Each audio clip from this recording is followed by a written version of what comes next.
என்ன சார்ந்து இருக்கணும்னு இல்லை. ஆண்டவர் சொல்கிறார் எல்லாமே என்ன சார்ந்து இருக்கணும்னு இல்லை. நான் போகிறேன், பரிசுத்தாவின் தேற்றவாளன் வருவார், அவர் சகல சத்தியத்துக்குள்ளே நடத்துவார். ஆனால் அவர் நடத்துதலுக்கு தாங்குவியான்னு தெரில.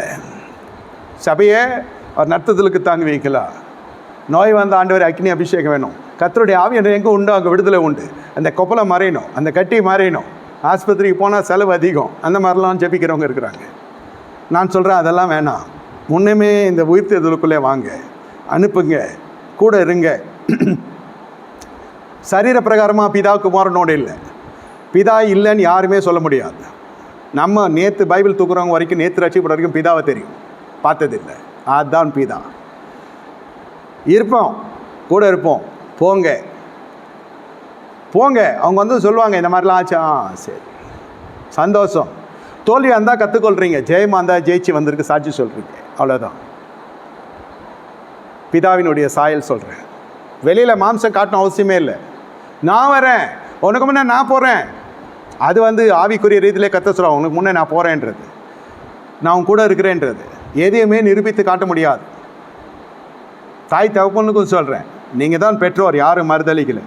எங்கேயாவது நமக்கு கனம் போயிடுமோன்னு சொல்லிட்டு அந்த பையனை போட்டு அவங்க ஜூஸ் போடாத குறை திருவி திருவி திருவி திருவி வச்சுக்குவாங்க. இது சொல்கிறது தான் செய்யணும். இங்கே குடும்பம் அப்படியே நொந்துடும்.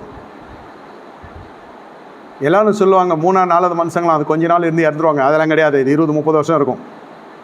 இவன் கேட்டா இவனாக போயிடுவானே தவிர பையன், அந்த தாத்தாவும் பாட்டியும் இருக்கும். இதே மானிட்டரிங்கில் இருக்கும். போனால் சொத்து தரமாட்டேன்னும், போனால் வீடு தரமாட்டேன்னும். சம்பாதிக்கிறதுலாம் யாருக்கு? பிள்ளைங்களுக்கு. அந்த கொடுக்குற பணமும் இல்லை. நான் சபைக்கு சொல்ல, சொந்த பிள்ளைங்களுக்கு சொல்கிறேன், மொத்தமாக கொடுக்க சொல்ல. பாரு எப்படி நடத்துகிறான் குடும்பம். எல்லாம் நம்ம உலகத்தை பொறுத்து தான் இருக்குது பிள்ளைங்களை. இது சபைக்கு வந்து எல்லாம் பயங்கரமான மாய்மாலங்கள். இது 90% இருக்குது. உலகம் முழுவதும் சொல்கிறேன். இந்த அழுக்கு இருக்க தான் செய்கிறது. அனுப்புறது கிடையாது, சபைக்கு அனுப்புறது கிடையாது. நீ போகாதேன்னுவான், ஏன் இங்கே போகிறேன்னுவான். இது ஒன்று. சரி, நான் அதில் தலையிட்டதில் அது தானியலுக்கு வந்த சோதனை மாதிரி. அது தனிப்பட்ட விசுவாசம் ஜெயிச்சு வரணும். நான் அதில் தலையிடல. ஆனால் சொல்லப்படுகிற காரியம் உயிர்த்தோடைய வல்லமை. அனுப்பணும். போங்க, நான் உங்கள் கூட இருப்பேன். ஆண்டவர் சொன்ன, நான் உங்கள் கூட இருப்பேன்ப்பா, நீங்கள் போங்க, நீங்கள் போங்க, நான் கூட இருக்கிறேன். கோச்சினெல்லாம் சொல்ல, வாழ்த்தி அனுப்புகிறார்.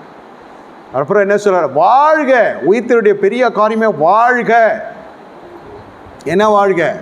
மத்தேயு 28:9 சொல்லப்படுகிறது. அவர் அவருடைய சீடர்களுக்கு அறிவித்த போது தாமே அவர்களுக்கு எதிர்பட்டு வாழ்க என்றார்.